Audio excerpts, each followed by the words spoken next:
Today we're going to look at some Type 3 ordinary constructed buildings in the downtown commercial district.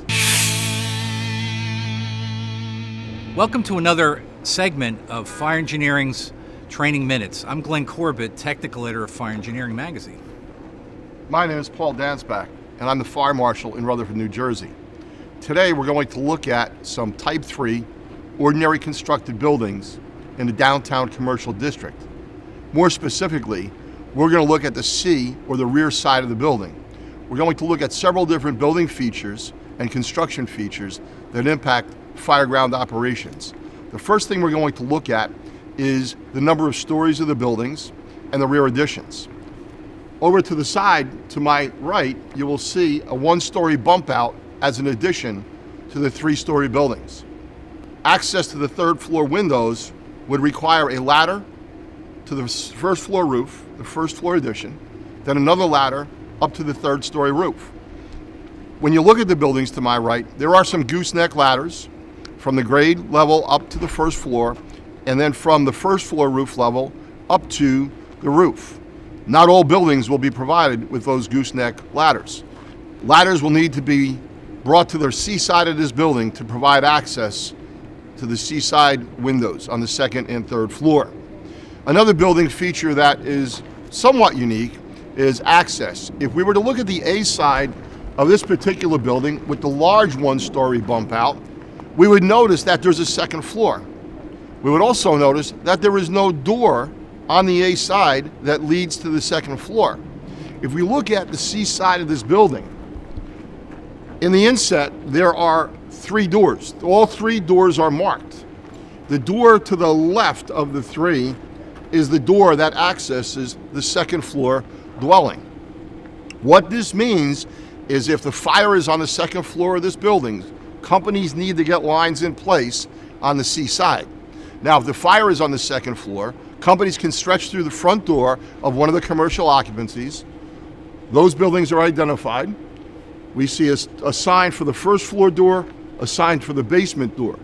Companies can stretch in the A side, through the first floor occupancy, out the rear door, and then up into the second floor of this building.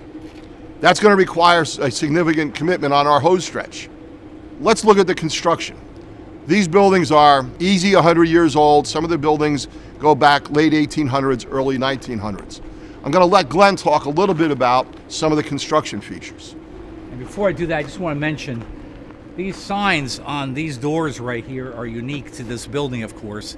And I think most of you watching this video will know that that's not a common feature in a lot of Type 3s across America, right? So this is the local fire prevention office actually had those signs installed to avoid confusion when a fire breaks out of where to access different parts of the different buildings here. So that's very, very important.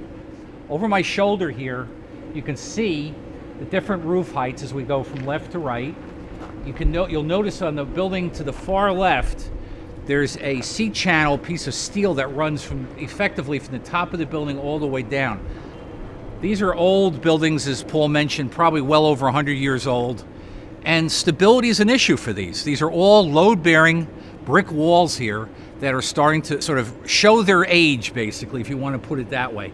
So that C-channel is actually holding that wall in place. It's bolted through into the joist inside. It's holding the wall up. You also notice to the building there and also the building to the right, there's a lot of very vibrant mortar that shows up for us. And of course, that tells you that somebody's at least looked at, actually went back and pointed the space between the bricks to provide, again, a more stable wall, given the fact that this is incredibly old here. So you can see the other issues that we got going on here. You can see multiple restaurant hoods. This is, of course, the Charlie side of the building that faces out into a main street on the other side. They're all restaurants over there, right? So we've got typical Type 3. We've got a restaurant on the first floor, and we've got apartments above, which always, of course, presents an issue with the kitchens and things like that. An important aspect of pre-fire planning is understanding the C side. When you look at the A side, the front of buildings in a commercial district, the A side typically is well maintained and has been updated throughout the years.